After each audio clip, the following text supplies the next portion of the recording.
उतरी हों, नस्लों से मोहब्बतें उतरी हों, तो नतीजा हबीब होता है।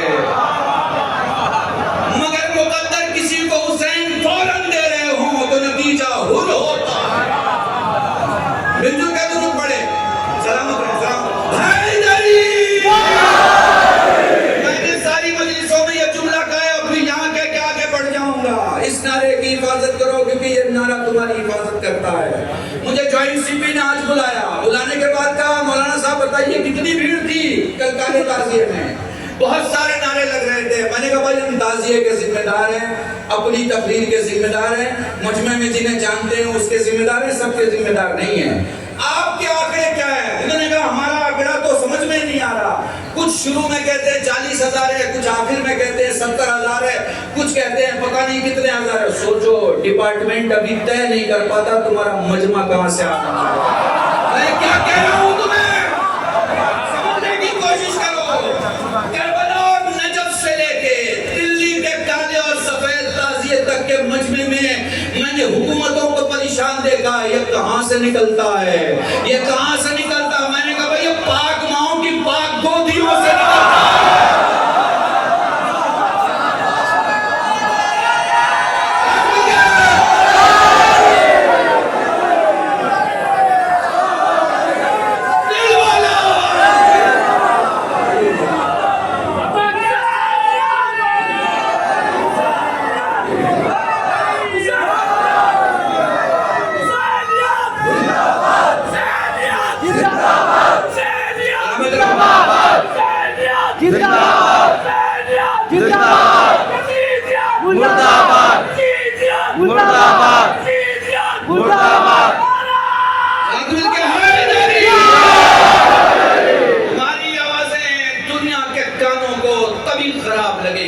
जब तुम अदल से हट के बात करो, ईमान से हट के बात करो।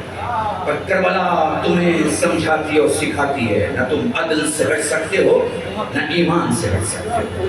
तुम्हारी गुफ्तगू अपने सीने को पीट रहे हो 1400 साल से। कोई भी इंसान अगर स्टडी करेगा तो कहेगा ये कौन सी कौम है, किस पे रो रही है, जो 1400 साल पहले हुए अत्याचार को आज बर्दाश्त नहीं कर सकती, वो आज के अत्याचार को कैसे बर्दाश्त करेगी? क्या कह रहा हूं? कौम हो। मैंने जॉइंट सीपी से कहा हमारी जिम्मेदारी उन अज़ादारों की है। वो अज़ादार जा रहे हैं, उनकी तादाद हमें नहीं पता। आपको पता है सर, हमने नहीं बुलाया, ये हुसैन के लिए आते हैं और इसीलिए हम किसी प्रोग्राम का कोई पॉलिटिकल फायदा नहीं उठा पाता। फिर मैंने बड़ा अहम जुमला कहा है आपसे, कोई चाहे कि मजलिस का, जुलूस का, ताजिया का, आज़ादारी का, फर्शेदा का पॉलिटिकल फायदा उठा ले, नहीं उठा सकता, नहीं उठा सकता। क्यों? क्योंकि वो मालिक नहीं है, मालिक पर्दे गैब में है। फिर मैंने बड़ा जुमला कहा,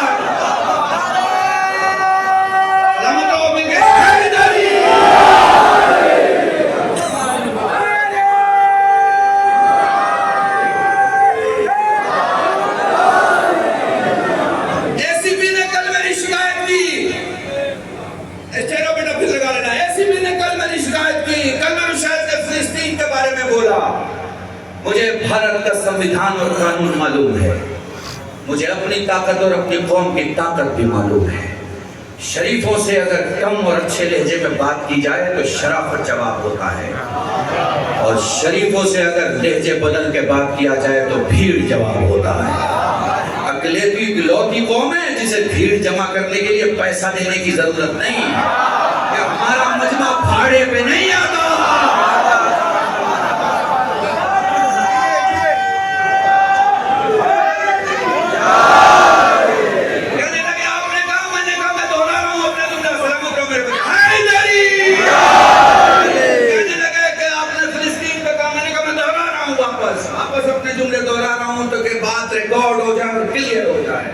मैंने ये कहा था भैया, मैंने ये कहा था कि 57 मुल्क है मुसलमानों के, 57 मुल्क हैं। एक कॉमन सी चीज है इन 57 मुल्कों में, व्याख्या कर रहा हूँ, एक कॉमन सी चीज है शियों में उन 57 मुल्कों में, ये ताजिया नहीं उठाते, हम ताजिया उठाते। ये तो सारे हुसैनी मुसलमान हैं, ये सारे तो हुसैनी मुसलमान हैं, और 57 मुल्क में रहने वाले तो राजा महाराजा और सारी हुकूमत और हुकूमत के लोग हैं, इनमें और हम में एक फर्क है।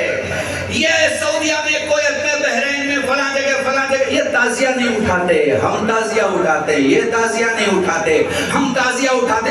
अब ये अजीब बात है कि इतिहास ने देखा कि जब 50,000 बच्चे मार दिए गए फिलिस्तीन में, तो जो ताजिया नहीं उठाते थे वो तो चुप रहे, जो उठाते थे उन्होंने फिलिस्तीन को कांधों पे उठा दिया।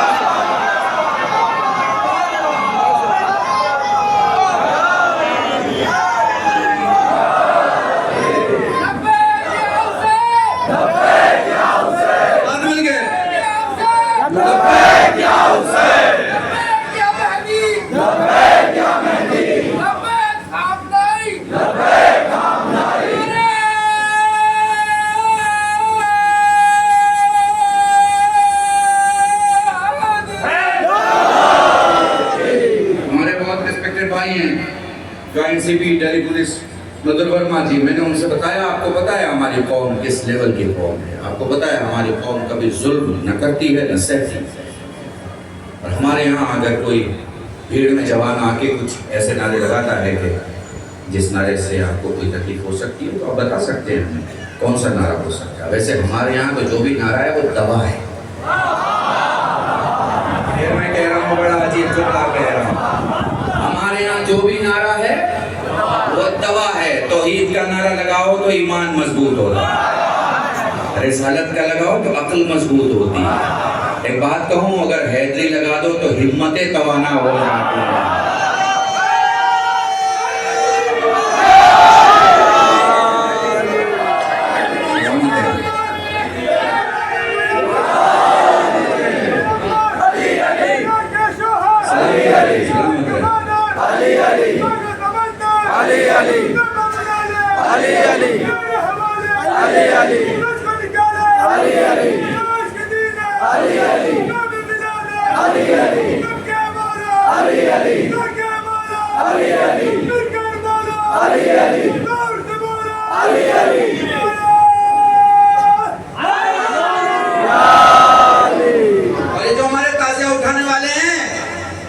इनका पर्सनल लाइसेंस है, कोई कमेटी नहीं है।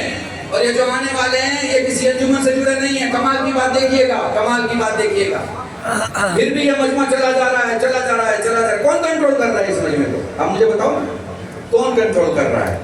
और एक अजीब चीज आपको देखने में मिलती है, एक अजीब चीज, सब सबका बाजू थामे चले जा रहे हैं, सब सबका बाजू संभाले चले जा रहे हैं, सब सबके साथ करने जमाए चले जा रहे हैं। आप इसे महसूस कर रहे हैं? ग़ैबत इमाम में ये जो ज़हूर के कमालात है ना, बड़ा जुमला कह रहा हूँ। तो नजफ और करबला के दरमियान जो ये करोड़ों की भीड़ है, तो करोड़ों की भीड़ तो जो वो देखते हैं जो जा चुके हैं या जिन्होंने मैसेजेस में देख लिया, मगर आपको आंखों से देखना है तो आप दिल्ली में आके देखिए, देखिए इतनी भीड़ और चली जा रही है। कोई इसे गाइड करने वाला नहीं है, कोई इसे संभालने वाला नहीं है, कोई इसे कुछ बताने वाला नहीं, बस ये ताज़िये के पीछे है, ताज़िये के पीछे, इत्तेहाद और ताज़िये के पीछे, इत्तेहाद और ताज़िये के पीछे। डिपार्टमेंट परेशान है कि ये कैसे चल रहा है, किस तरह चल रहा है। हुकूमतें ताज़ीम करती हैं इन जुमलों की, ताज़िये के पीछे और इत्तेहाद, दो चीज़ याद रखना, ताज़िये के पीछे इत्तेहाद। तो शहर में ताज़िये के पीछे इत्तेहाद, मुल्क में इमाम के पीछे और इत्तेहाद। अपने मौला के पीछे रहो। और तुम्हारा मौला क्या कहता है? तुम्हारा मौला कहता है कि जिस मुल्क में रहो उसके कानून की हिफाजत करो, जिस मुल्क में रहो उस जमीन की हिफाजत करो। शिया की पहचान क्या है? यहाँ बहुत सारे एडमिनिस्ट्रेटिव ऑफिसर और इंटेलिजेंस के बहुत सारे लोग इस सब मौजूद हैं। मैं कहना चाहता हूँ कि कभी जब मुसलमान लिखना और मुसलमान का तर्जुमा लिखना तो शियों का तर्जुमा अलग लिखना। मैंने फिर बड़ा जुमला कहा है,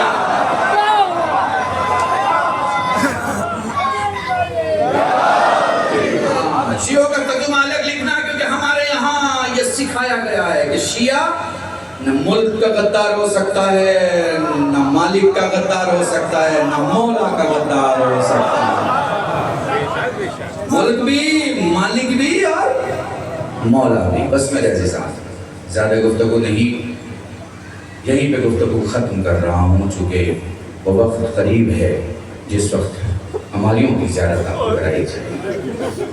डॉक्टर साहब ने अल्हम्दुलिल्लाह अच्छा खासा मसाइल पढ़ा, और उससे पहले अच्छे भाई ने भी मसाइल पढ़ा होगा और नासिर साहब की भी तकरीर हो, मेरे ख्याल से नजर साहब फ़ख्र है हमें कौम के इन लोगों पर जिन्होंने मुल्क को सर्व किया और कमिश्नर की जिम्मेदारी और चीफ इंजीनियर की जिम्मेदारी के साथ बाइज्जत अपने कामों को ईमानदारी और वफादारी के साथ अंजाम दिया और दे रहे हैं और देते रहेंगे। मैं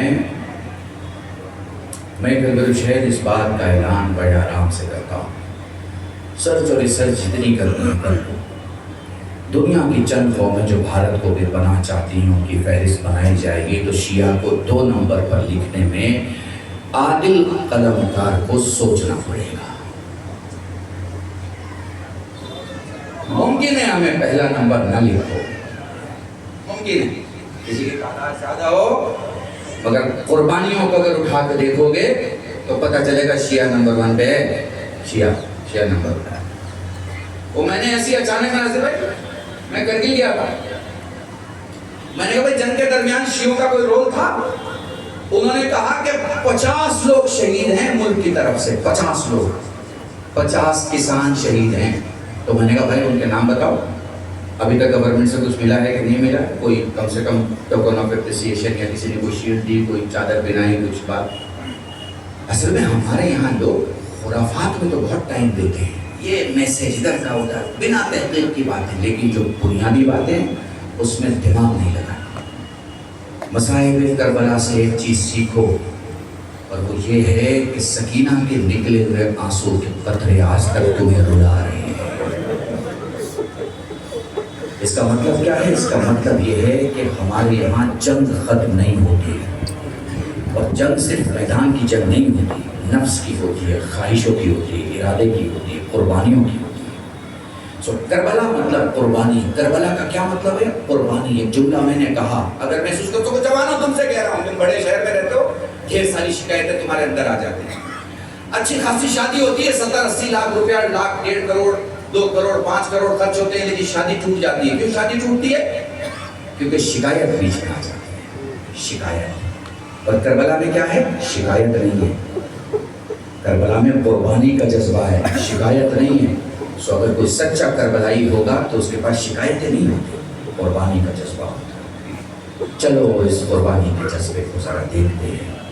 सोचो तुमने तो आसानी से दिल्ली के इस एक मकाम से दूसरे मकाम ताजिया पहुंचा दिया, पर सज्जाद अपनी बहनों, माओ, भूरियों को लेकर करबला से शाम कैसे पहुंचा?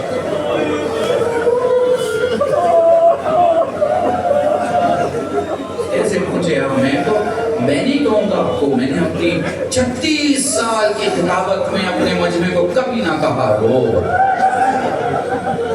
मेरा मजमा खुद रोता है, इसलिए कि यहाँ ये छोटा सा रोजा जो बना है ना, ये हुसैन की 4 साल की बेटी सकीना।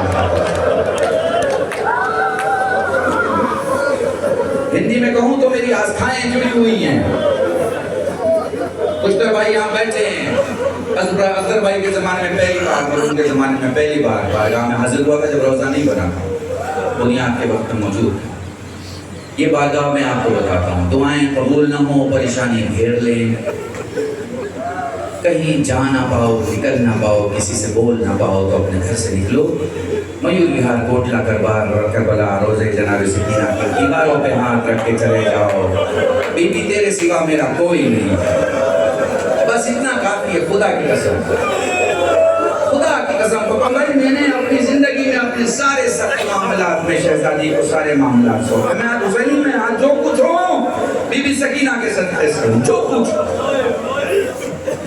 सिर्फ शहजादी का सदक़ा है। बीबी के बारगाह में आए हो ना, परेशान हो जाओगे, बीबी गुस्सा शुरू करूँ तो कहाँ से शुरू, किस किस का गुस्सा?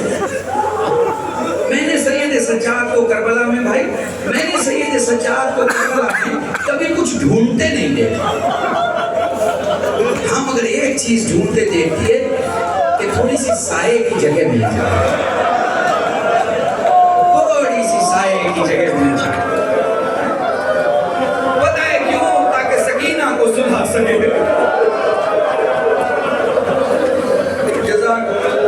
खुदा तुम्हें कोई गम ना दे सिवाय सैयद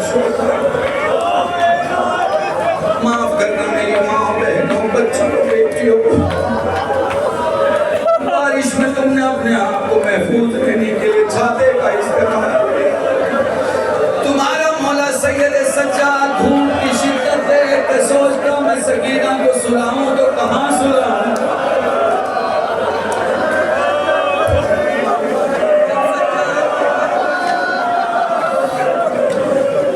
जब सज्जाद को कोई जगह नहीं मिलती तो जहां ऊंट बिठाए जाते थे, सज्जाद ऊंट के करीब पहुंच के देखते कि पीठ का साया कितना बड़ा फैला है। जब वो साया थोड़ा बड़ा हो जाता, सैयद सज्जाद मिट्टी का बिस्तर बनाते, सकीना से कहते बहन सो जा। सकीना थोड़ी देर दाहिनी तरफ सोती, कह के उल्टी भाई कान का दर्द सोने नहीं है।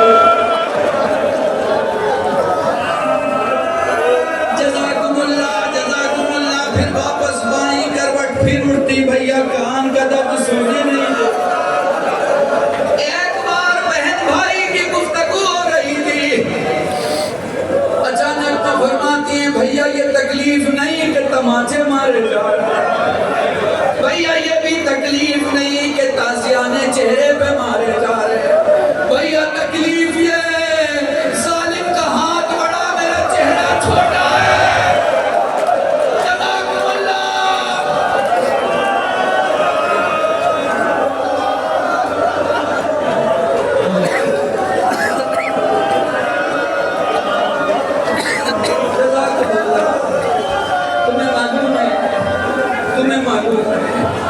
रोने के कुछ आदाब है, रोने के कुछ आदाब है। 36 साल की खिताबत में पिछले 22-23 साल से ये जुमले पढ़ रहा हूं।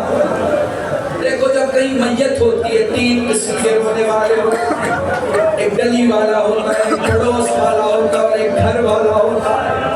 हुसैन पर गली वालों की तरह ना रोया, हुसैन पर पड़ोस वालों की तरह ना रोया,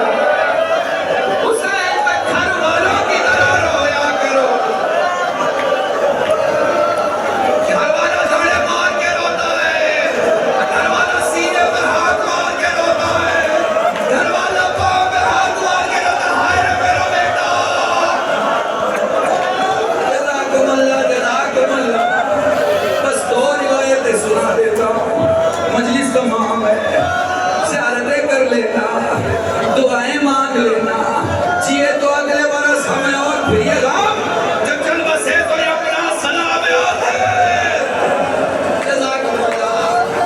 कहो अपने तसव्वुर में कहो, बीबी लैला से कहो, बीबी तेरे अकबर का पुरस्कार न दे पाऊं तो माफ करना, बीबी फरवा से कहो शहजादी तेरे कासिम को न रो पाए वो माफ करना,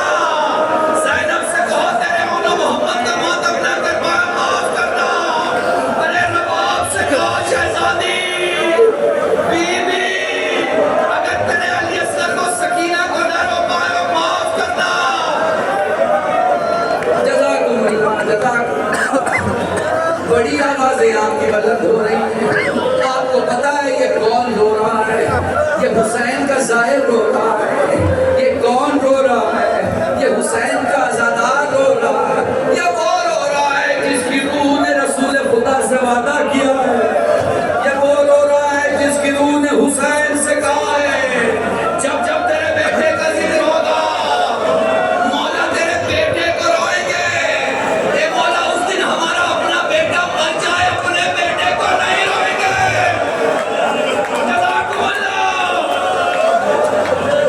जज़ाकुमुल्लाह। मैं कैसे बचाऊं? करबला की दुनिया तक जिस्मों के मसाइब हैं, करबला की दुनिया के बाद सरों के मसाइब हैं।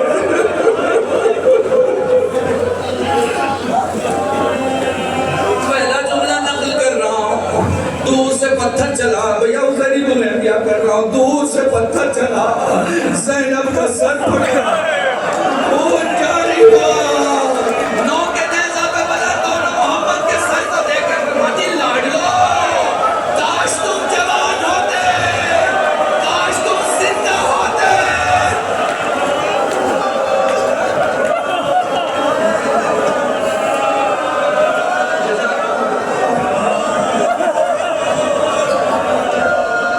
सरों का जिक्र हो रहा है, दुश्मन ताज़ियाने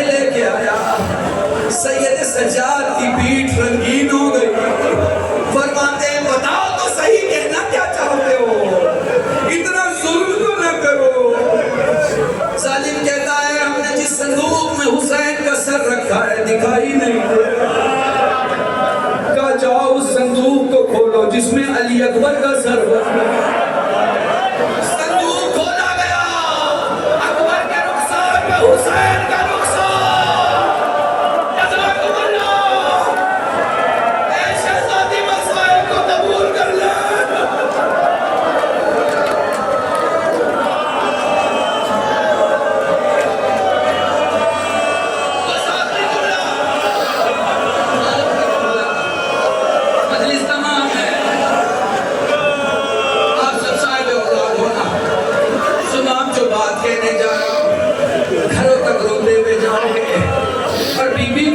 दे रहा हूँ तुम्हें मालूम है कि रबी अव्वल का महीना आज 8 तारीख है। 8 तारीख के मुनासिबत से ऐसे भाई ने पूरे मसाइब मौला इमाम हुसैन नसरी की पढ़ दी है आपके सामने। ताबूत की बरामदगी भी हो चुकी है। मौला का गुस्सा, मौला को भी गुस्सा देना, ये सब आपके ज़हन में रखिएगा, ज़हन में रखिए। 28 तारीख को 28 सफर को रसूल खुदा दुनिया से गए। आप सोचिए कितनी मुसीबत की राह गुजरी। 3 दिन के बाद दर ज़हरा जला दिया। मैंने तो सारी तारीख पढ़ दी ना आपके साथ। 3 दिन के बाद मोहसिन शहीद हो गए।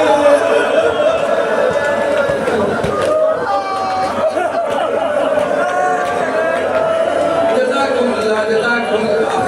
अभी 6 तारीख गुजरी है ना, तुम्हें पता है 6 तारीख रिवायतों में मिलता है। ये वो तारीख है जिस दिन सैयद सज्जाद ने अपनी माँ रबाब से कहा है साये में चली जाए।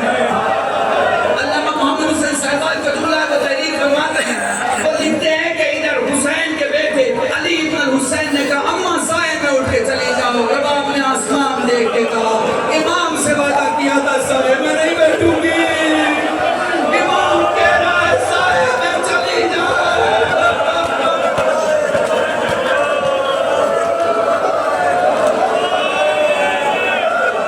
रबाब की रूह गुलशन जन्नत को बर्बाद कर गई। आखिरी जुमला आपको बताएं, कुछ औरतें बोलती हैं, कुछ औरतें बहुत अच्छा बोलती हैं, कुछ औरतें खामोश रहती हैं, कुछ औरतें बिल्कुल नहीं बोलती। उलमा बताते हैं कि जनाब रबाब बिल्कुल गुफ्तगू नहीं किया। जब भी जनाब रबाब से कोई सवाल होता, रबाब बस हुसैन का चेहरा देखा करती थी। हुसैन समझ जाते थे मेरी रबाब क्या कहना चाहती। आपको मालूम है दरबार में इब्न ज़ियाद के जब सबका तारुफ हुआ, ये फला है, ये फला है, ये फला है। जब सर जनाब सकीना की गोद में था। आपको पता है जब जनाब रबाब से सवाल किया गया, रबाब खामोश थी। सकीना ने बाबा का सर उठाया, अपनी माँ की गोद में दिया।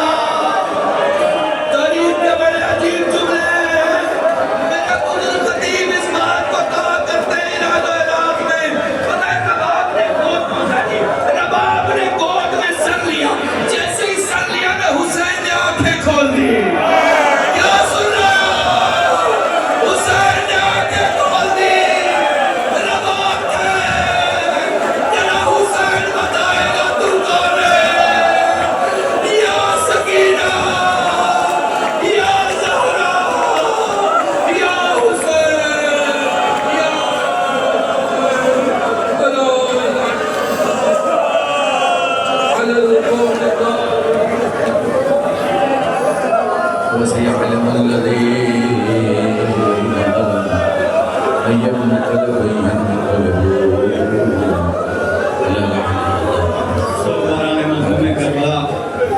जब ये काफिला बैरून मदीना पहुंचा, बैरून मदीना काफिला रोका गया। इमाम सैयद